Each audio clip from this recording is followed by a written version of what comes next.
तो अब हम करेंगे अर्ध मत्स्येंद्रासन। तो इसको करने से पहले हमें पता होना चाहिए कि हमें कब नहीं करना है। तो अगर आपको कोई बैक नेक इंजरी है या रिसेंट कोई स्पाइन इंजरी हुई है तो आप नहीं करेंगे। हर्निएटेड डिस्क है तो भी आपको अवॉइड करना है या आपको नहीं करना। तो चलिए अब देखते हैं कि इसे करना कैसे है। इसको करने के लिए आप आ जाएंगे इस तरह से दंडासन में। दंडासन में आने के बाद में आपको अपने नीज को इस तरह से फोल्ड करना है। फोल्ड करने के बाद आपको अपने लेफ्ट लेग को इस तरह से फोल्ड करा हुआ है आपने, और उसका जो फुट है वो आपके बाहर की तरफ है राइट लेग के, और आपका जो राइट लेग है उसके फुट को आपको लेकर आना है नी की लाइन में लेफ्ट लेग के। तो इस तरह से होगा। अब आप एक बार ये पोजीशन पीछे से भी देख लीजिए या फिर सामने से दिखा देते हैं, वो ज़्यादा क्लियर रहेगा। आप इस तरह से आपने पोजीशन ली, आपके लेग्स इस तरह से, आपने लेफ्ट लेग को यहाँ पर लेके गए, राइट लेग के बाहर आपने निकाला, और इस तरह से आपका राइट लेग का फुट जो है वो आपका इस तरह से नी की लाइन में है। ये आपने पोजीशन ले ली है। उसके बाद में अब देखिए क्या करना है।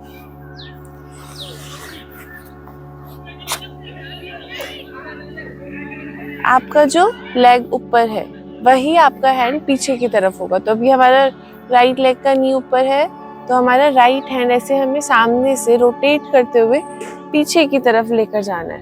अब आप देखिए कितना पीछे लेकर जाना है। यहाँ पर हमारा जो वन हैंड डिस्टेंस है हमने ले लिया, फिंगर्स हमारी सामने की तरफ पॉइंट करे इस तरह से।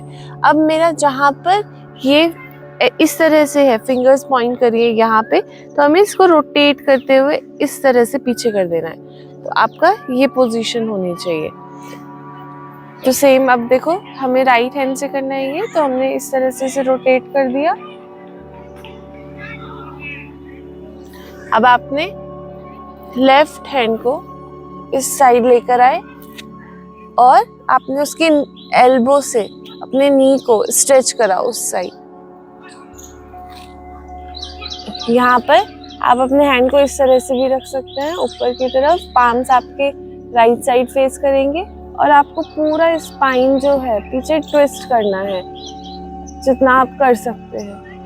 एक्सहेल करते जाएंगे और पीछे ट्विस्ट करेंगे, फिर नॉर्मल ब्रीदिंग करके होल्ड करेंगे 15 to 30 सेकेंड। शुरुआत में आप अपनी होल्डिंग कम टाइम के लिए करें, धीरे धीरे आप इंक्रीज कर सकते हैं अपना टाइम। 15 काउंट्स फिर 30 काउंट्स तक आ सकते हैं। तो चलिए करिए। अब मैं आपको इंस्ट्रक्शन देती हूँ, वैसे वैसे आप फॉलो कीजिए, मैं भी आपके साथ कर रही हूँ। हम राइट साइड ही करेंगे। आपने सबसे पहले दंडासन में आ गए, आपने अपने नीज को बेंड करा है। उसके बाद में आपने अपने लेफ्ट लेग को राइट लेग के बाहर इस तरह से लिया कि आपका फुट बाहर है। आपके राइट लेग को आपने लेफ्ट लेग के पास में इस तरह से लेकर आए कि फुट लाइन में है नी के। अब आपने यहाँ से इनहेल करा, हैंड अप, एक्सहेल करा, हैंड बैक। अब आपने मेंटेन करा वो डिस्टेंस वन हैंड का, और यहाँ से आपने अपने लेफ्ट हैंड को घुमाते हुए सामने लाए, इनहेल करा, और एक्सहेल करते हुए आपने पीछे स्ट्रेच करा और होल्ड करा नॉर्मल ब्रीदिंग के साथ। 1 2 3 4 5 6 7 8 9 10 11 12 13 14 15। इनहेल करते हुए centre, relax your hands back. दोनों पैरों में डिस्टेंस करके एक बार रिलैक्स करेंगे। आपने अपने हैंड्स को जितना आप पीछे लेके रिलैक्स पोजीशन में आ सकते हैं उतना आ जाएंगे। Head up, relax. 3 काउंट्स के लिए एटलीस्ट नॉर्मल ब्रीदिंग करेंगे।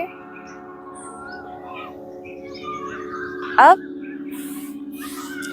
वापस हम करेंगे अदर अपोजिट साइड। आपने बेंड करा नी को। अब आपका जो लेग पहले ऊपर था अब की बार वो नीचे रहेगा। तो अब हम राइट लेग को नीचे की तरफ लाए, इस तरह से बेंड करा नी को, बाहर की तरफ फुट है अब हमारा। अब हमने लेफ्ट लेग को राइट नी के साथ में इस तरह से पोजीशनिंग कर दी कि हमारा वो वन लाइन में होगा। अब आपने लेफ्ट हैंड को पीछे रोटेट करते हुए लेके गए। अब इनहेल करेंगे और एक्सहेल करते हुए ट्विस्ट करेंगे पीछे।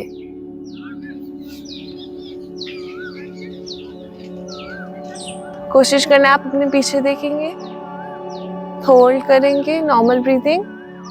1 2 3 4 5 6 7 8 9 10 11 12 13 14 15। Inhale, center, normal breathing, relax.